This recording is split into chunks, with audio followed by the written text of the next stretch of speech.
Welcome to USA Global TV and Radio, where our mission is to provide education, entertainment, hope, and inspiration. USA Global TV and Radio connects you with experts and audiences all around the world every single day to help you succeed in business and to live a richer life. Visit us at usaglobaltv.com to learn about career and life-changing training and mentoring programs like the Listening Mentor. Subscribe to our newsletter to stay informed about our special programs and offers. Discover how you can become a guest on one of our shows or a host or producer of a USA Global TV and Radio show of your very own. That's USA Global TV and Radio, where the doctor is always in.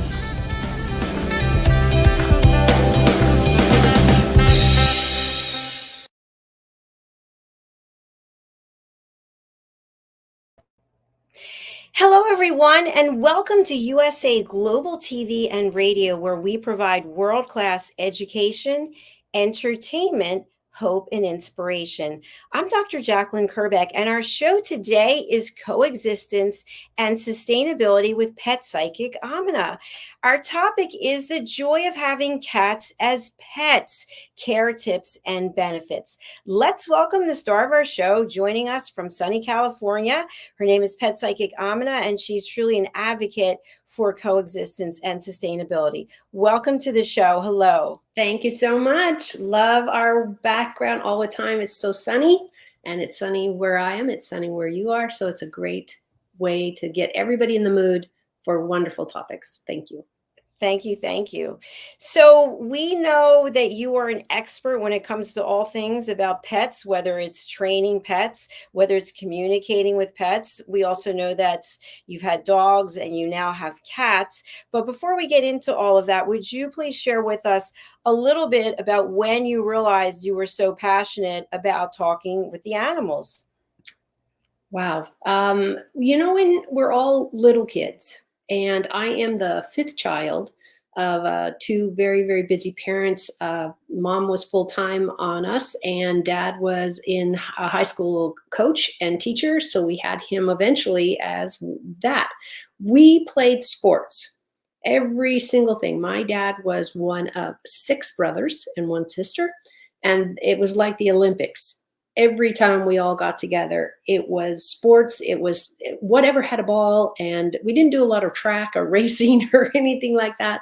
So when you're brought up with such a rounded experience, because my parents also, my dad was a full teacher and a coach, and every year or so we would travel around the United States.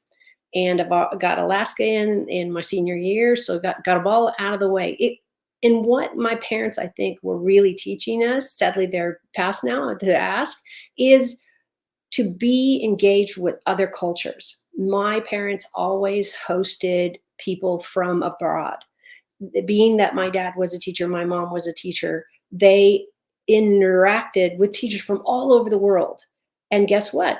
I was subject to that wonderful experience, hearing different languages, seeing different lifestyles, all the different foods. Some of it was very strange. Some was like, oh, this is really good stuff. But it made me a better rounded person. Remember that when, something happens and you think I was supposed to go left and now I'm going right. There is a plan. Somehow there's a plan for you to experience something maybe that you thought you weren't up for. Because I know sometimes I wasn't up for, 6 hours of weeding or anything like that. My mom had an extensive garden. And in those days, it wasn't a bargain thing. It was like, who's free? And we all jumped in to keep the property nice, but also we were busy. We were always having things to do. This brings you and me into different experiences in life. I was a part of a program called 4-H. It's all over the United States, and it's even in Europe. And it's a club for boys and girls, not just animals, but I learned all my public speaking there officially. Now, of course, I went to college and competed there and won a few trophies, which was really nice. So doing this channel is part of who I am, because I want to share with you what I know, life experiences I've experienced, and so that your path hopefully goes more smoothly. And that's what we're doing, at least on my part. And I know so many of our co-hosts are doing the same. We are trying to make your life better a little bit at a time and answer the questions that you guys do send us. So please keep those coming.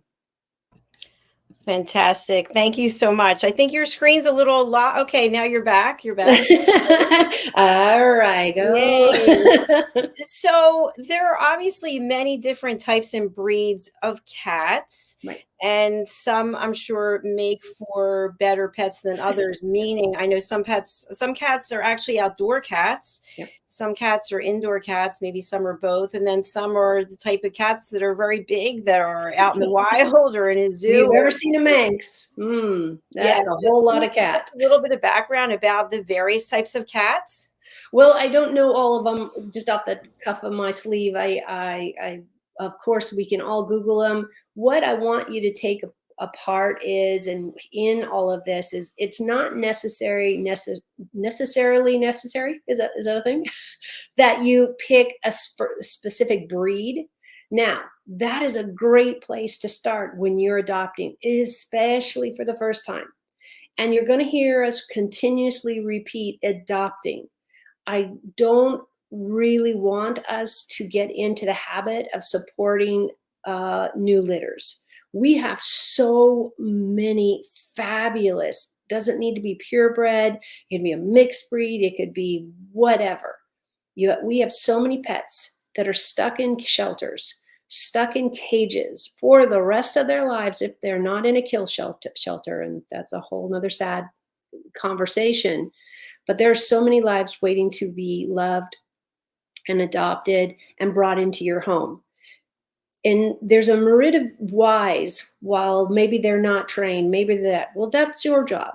I don't know any babies, human babies that we have, and I actually gave birth to a few of them, and they already knew how to eat, or they already knew how to change their diaper, or it's the same thing with all of us. We need time and someone who loves us enough or cares enough about us to train us into potty training or into litter training, or is this the right breed for us? If you have a whole bunch of people coming and going, you really want to get a cat or a dog. You get to decide if you want to do hamsters and fish and all that. That's a different conversation. And try to read up on their breed. If they're a purebred, most purebreds follow a certain type of behavior. Not all of them. Maybe none of them you ever run into. Now, it would be the same thing if you and I, Dr. Jacalyn, saying all people throw trash on the ground. Well, there might be a 70%, depending on where you live, a problem, but that's not true. All blah, blah, blah, chew gum and make some snappy noises with their lips, and I hate it. Well, the hating part is probably very true, but not everybody probably steps or gum or puts it under a table. All ways and all of us just really doesn't fit the animal world nor the people world. So when you decide to adopt, may I please, please, please encourage you, beg you and encourage you. I'm all for begging on this one. Go to your local shelters. And depending on how big your city is or your county is, you could end up seeing 5, 10, 20 places to go and look at animals. They usually have hours set for people to come and look and adopt, or just look. And it gives you a chance a lot of times to sit with the animal and pet them and see what their personality is a little bit alike. Because remember, you're in a clinic, you're in a rescue center. That's not necessarily how they're going to behave when they get home with you. You need to know, what are your gifts? Are you patient if your kitty throws up on the carpet? Are you going to be screaming at them every 5 seconds because you're frustrated? Everybody gets frustrated. So you need to have support at home, that it's not just you or just you and your husband and none of the kids participate. Reason I say that is because children of all people need to be the ones who learning that love and acceptance of a pet, regardless of what they look like, regardless of what their handicap is no different than loving other people. And this is a great way to start your kids into understanding sympathy and empathy. What's the difference? And how to care for a living being. Can be fish, can be a cat. Again, you get to decide where you fit. There's another way you can go with animals also. If you've never had a pet, you as the adult or your kids. And you can go volunteer your time at a shelter, especially the really busy ones. They need those cages cleaned all the time, the litter boxes cleaned all the time, and they simply don't have the money or the staff to do that. Can you imagine how valuable you are as a volunteer? And guess what you do at the same time? You get to know what it's like to be around the cats, the dogs, the lizards, whatever they have. Now, most times, I don't want to say all because I don't know everybody and I don't know all their stories, but most shelters have an age limit, and or you can come with your parent. So remember, this is not a babysitting thing where you drop your child off and you say, hey, have a good time. That might be down the line when they're 15, 16, 17, but it's not in the beginning. So there's some starts. Find a shelter, read about their mission, it'll be in their website, and find out if you can come in and start volunteering or try it for 1 or 2 days. Great way to start. Excellent advice as always. Loving it. Now, what about having cats as pets and also having dogs? Can we have cats and dogs together? I know many people who do, but anything to be looking out for that could be a potential issue? Yeah, it's going to be the same as if you decide that you want to go to a foreign country and you think all the food's going to be great, but you've never tried it, all that kind of stuff. Give yourself some grace. Give your pet a chance to acclimate themselves. If you have a child, now this is just a rough number, anything under 10 years of age, you might have the most mature 9, 8, 10-year-old child. That's great. But we're going into a new arena. We're going to new examples. You're going to have a litter box if you have cats. You're going to have to take the dog out and pick up the feces. They don't biodegrade. Everybody's like, well, why can't we just leave it on the grass? Well, because it'll be there for a century, because dog food and cat food are not biodegradable. They are processed. You have to pick up after them. The more you do, for me, we actually are currently at 3 cats in our home, and we've never had that many. And the litter box that I take care of is closest to my room, I clean it at least every day, if not a couple times, because I'm thinking, okay, we don't wear shoes in the house. Why wouldn't we want to keep the litter box clean? Because once the sand is all dried up and everything, or we remove the feces waste and or the urine, packs, because nowadays you have litter that dries in clumps. That's the word I'm looking for, clumps. And you can just pull it out where you save more sand and you don't have to do that. But I add a little bit of sand once I clean the box so that it stays at a good level. This is a necessity for cats specifically. Your dogs typically want to go outside. That's what they do. And that's the moment that you save every paper bag you've ever come across from lunch, your kid's lunch or anything. So you have a modality to pick up and then throw it away. Why do we not, I really want everybody to hear this, put the feces in like the flower bed or their neighbor's, I don't know, tree or plant? Dr. Jacalyn, do you know why we don't take pets litter and just put it in the yard for good fertilizer? Because it never disintegrates. It just stays there forever. Yeah. Think about what they're eating. It's the same thing of you and I having burgers every day.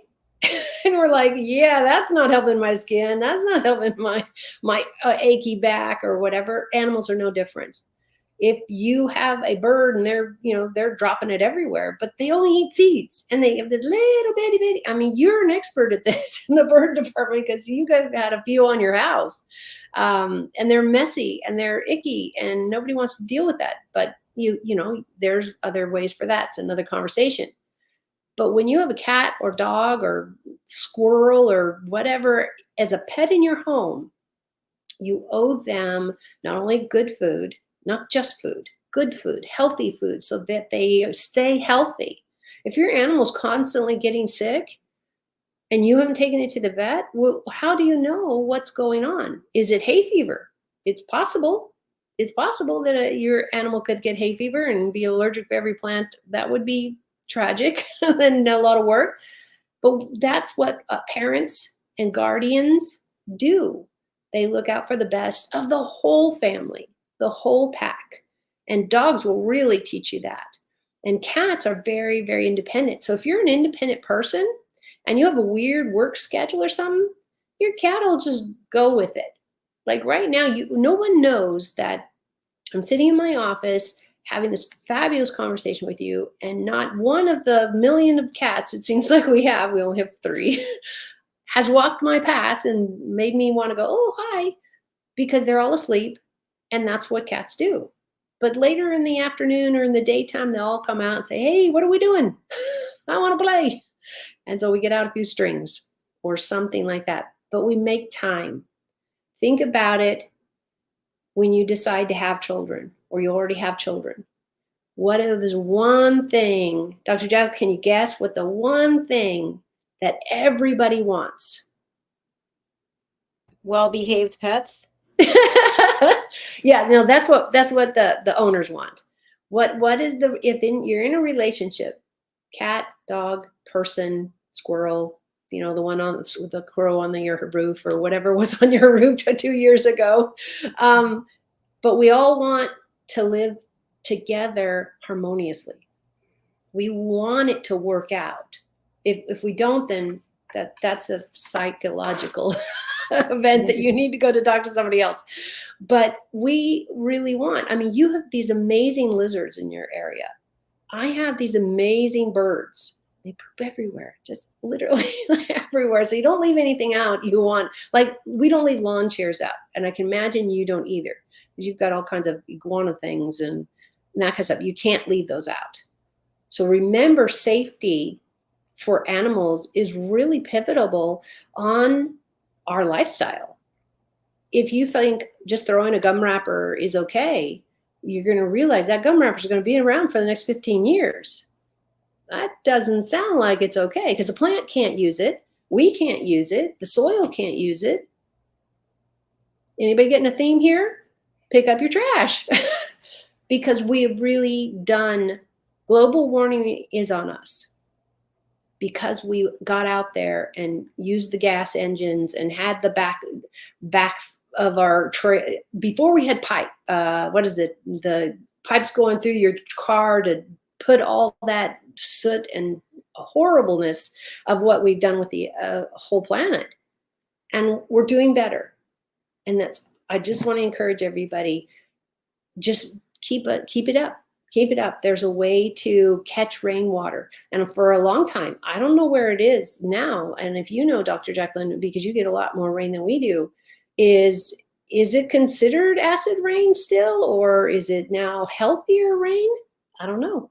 I know that we can keep making it better by not throwing our trash out on the ground, not leaving our motor oil without it being recycled, because there are recycle centers now for oil changes. If you're doing that at home, it's great. I'm glad you're able to do that, but hopefully you can do the same precautions that a mechanic has to go through. There's a boatload of rules and laws that they have to follow to do the work they do. Makes sense. Absolutely. So what is the difference potentially if you are raising a kitten from when they're just born, or if you are getting a cat from a shelter and maybe they were abandoned and they're somewhat older? I would highly recommend for anybody who's looking to adopt for the first time, meaning they are the sole caregiver, the food you're choosing, the litter box, and the sand you're choosing. Believe it or not, there's a lot of kinds of sands out there. And what toys you eventually have. And think about this. When you choose a toy, what is the motivation? This might sound strange, but Dr. Jacalyn, can you understand why I'm asking? What is the motivation by that toy? Why are you buying that toy? Because you like it. You like it and you think your pet will like it. Yeah. And is that always true? No. No. And it can be completely untrue if your mindset is over here and the cat's is over here. And a lot of people, sadly, still today, I work with people all the time on their communication with their animal. Because for me, I can hear them talking. I can hear them explaining things to me. And if you speak to your pets like a person, a lot of people do this. Oh, come on, let's go. I want to go to the park. Let's go to the park. Whatever we're having the conversation with that pet. Don't think that it's a waste, because they are the type of being that looks at your sweat, looks at your heat, looks at your exhaustion, looks at what timber you put your words into. So if you said, oh my gosh, we're going to go to the park, this is going to be so great. And the first time or second time and the third time, they look at you like, you lost your mind, right? But guess what? As you repeat it and then something happens, and then you repeat it and something great happens, there's their understanding of what you're talking about. So if every time, this is a terrible example and it's a perfect one. If every time they come within inches of you and they're wagging their tail and they're just looking for petties, and you haul off and deck them, hit them in any side fight or yell at them, anything negative, what do you think, Dr. Jacalyn, that relationship is headed for? Disaster. Yeah. And sadness. Animals do cry. They don't have to have tears coming out of their ears. And especially if we're talking about dogs, they're very completely devoted to you, regardless if you are. People have bad days. People have bad things happen. And when we get past it, our animals truly will help us in that process, getting past it. Remember that. But is it their sole job? No. They're a pack animal, so they're coming off of what they would do because they consider you part of their pack. Why not honor that? Why not love that? I can't tell you how many times I have, when I was a kid especially, I would curl up with one of the cats because one of them was really fluffy, really, really fluffy. And I would just bury my face while I cried. And she just laid there, let me cry. She didn't quite understand. She just knew that the feelings I had were strong and on the sad part. So don't want to say negative, but there you are. And I got so much healing from those animals, and we can have that existence. And let's go with happy ones. And let me encourage, because I just got done working with a client, couldn't figure out why her animal, she'd had her 6 weeks by this time, and she was really unhappy that they weren't bonding. So I said, okay, let's get together. Let's go in the park. Well, it was a good sized dog, and we'll, play and talk, because that's great for people to relax. But then I could see the animal re-engaging, hopefully, with the owner. And I don't know if you want to guess, Dr. Jacalyn, but it was a really, really tough session for me. It was really tough because I had to tell her the truth that every time the dog came near her, she would yell, not happy yell. Every time the dog would not bring the toy back to her, she'd actually hit him and get frustrated. Why are you so stupid? Why don't you do this? Why don't you do this? I almost walked away and said, oh my God, I'm taking the dog with me. That's not very professional, but I can't also adopt them all. How you speak to your pets does matter. How you speak to your family does matter. Animals are wise enough to say, I know how to hunt. I got these teeth for a reason. I'm out of here. And that's one of the most dangerous choices, because now they're up for getting hit by cars, being picked up and euthanized, and so many other terrible things. So remember, when you choose to adopt or get an animal or have it bred, you are responsible for that life. And that's everything: vaccines, healthy food, good environment, clean bedding, all of that. It's no different than having a child or having an extended family live with you. It really, really comes with those. You need to get vaccines. Otherwise, your animals can get bitten and or scratched or something and get a terrible infection that their body could have fought for. So look, when you're looking for a vet, look at somebody not only that you can work with and speak with, but also there's a million pet stores out there that do vaccines all the time, and they're much cheaper, but they're really good quality. So look into those. Excellent. Thanks for sharing that. I think something else that's important that we touch on, because this happens quite a bit, life changes, people fall ill, maybe people are taking care of family members, there's some kind of crisis, and they can no longer really keep their pet. But cats are kind of different because they are fairly self-sufficient. What are your thoughts about that? If you are someone who isn't home very much, you're traveling, and you have a cat, is that fair to the cat, do you think? Or how would you make a determination based on your experience?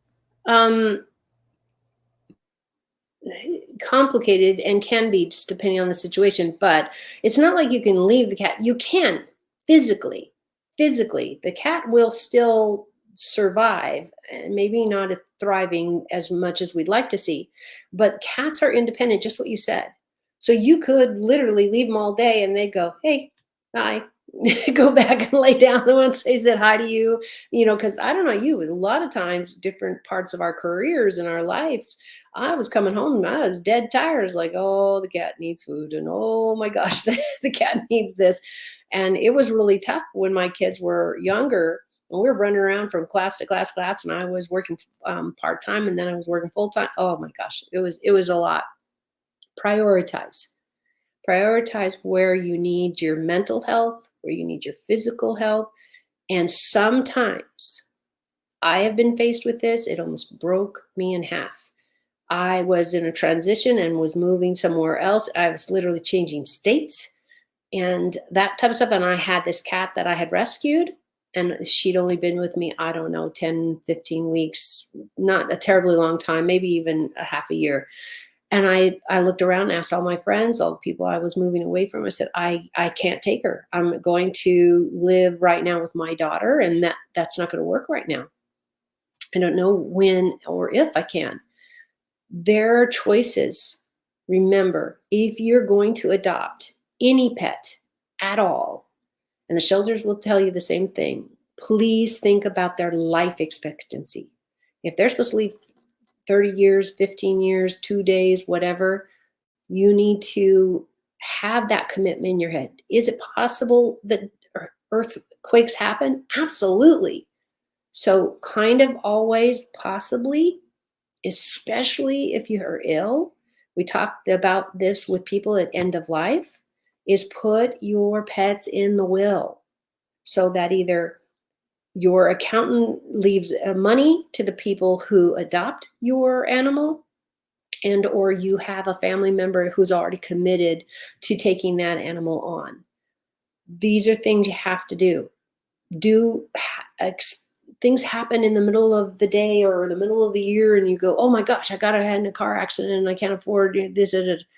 Sadly, that's another place where shelters step in. Check the shelter out if it's possible. Sometimes it's just a rush of saying, hey, I broke my arm, I broke my leg, I can't even take care of the cat or the dog or the lizards. These are things you have to take into consideration, because these are lives, and they can't be just left in the house and hope whoever buys it next in 6 months. because then you're going to have a horrible, horrible thing of, animals that have died in the house because nobody was there to care for them. When you choose a life, when you choose to marry somebody, all of this, even a date, you decide to go on a date, that's one night. Imagine that in 6 months. And an animal's been just left there. And once in a while, they'll throw you food. Now, this is a big thing for me specifically. I talk about this constantly with clients is, please don't let them out the door and they will go find their own food. I get this all the time. Oh, but you know what? If I'm not home and I know I might come home late, I just put it out the doggy door and let the cat come and go. Dr. Jacalyn, do you have any reason why I abhor that decision? Because you're not really parenting the pet. You're just letting it go out on its own and do whatever it wants. Exactly. And that's exactly the point I wanted to hear you say, is exactly what they're going to want. Well, what do cats do? They go eat birds. They go eat lizards and skates. Lizards. Our bird populations are so endangered in the United States, all the states, because of our love for freedom of the pets. Cats eat birds. That's what they do. They're very good at it. They're very good hunters. Does that mean you should send them out there to go fetch their own steak? No, because we cannot sustain the world that we see. How do you think global warming happens? How do you think all this pollution happened? It just poof, somebody had a really bad exhaust and before, mufflers were supposed to be there. Well, no, not necessarily. But when we all don't realize the price that someone or anyone or whoever, if you're got a cat, for example, and your cat goes out all day long and they're hunting and they're having a great time and you leave a little bit of water or maybe a little bit of kibble for night, and then when they come in and they bring their prize bird with them, do you think that is sustainable for, let's say you have 10 houses in your track and 5 of you all have cats. How do the birds make it? How do they and somebody would say, oh, they just move away. Well, wait a minute. This is their habitat also. This is where their worms are also. This is where the trees are sturdy enough to hold their nests. So let's talk about this again. Whose house is it? Well, I just don't want to mess with, having to feed my cat all the time. They just go out and get their own snakes, worlds. No. And you wonder where global warming and all of this, too many weeds, too many bugs, too many birds, too many, whatever in your area is too much. I will bet you that in the beginning, when it wasn't a huge problem, somehow people got involved with the cause. We have created that. How did mufflers get put on cars? Well, because everybody got tired of smelling it, eating it, and choking on it when the cars first came out. And so that was changed. We need to look bigger. We need to look farther. It's got to not just be me and you and my kids and my house that benefit, because we all get there together or we don't. And that means we need the trees to grow and the birds to have a place to put their young safely, and the snakes have a place and the donkeys have a place. But our pets have been really the game changer in body count. So people have birds now, and they have snakes, and they have lizards, and they have cats and dogs and bunnies. But I can't tell you how many times I've heard somebody will know what I do and come and say, oh my gosh, my neighbor had a bunny and she was so cute, but they got all busy and tired. The kids were in, sports and everything. So they just let her go. And they found her driven over 3 days later. Bunny had no idea how to be out in the wild, even with our cars. It might not be wild for you and I, but it is for them.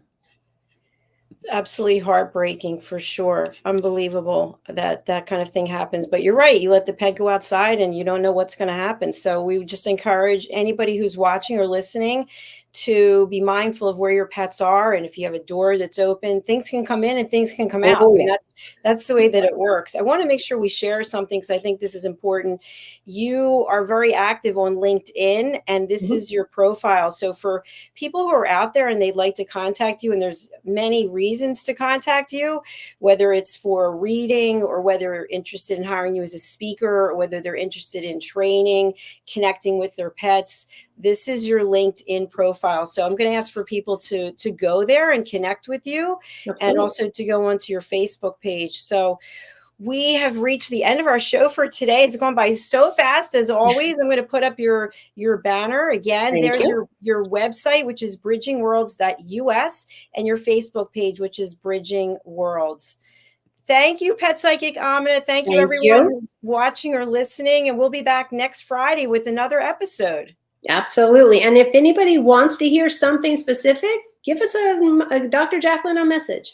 Because this is all about educating you, finding you, and helping everybody get to the end of the race together. Sharing is caring. Absolutely. Take care, Bye, beautiful everyone. woman. Have a good weekend. Bye.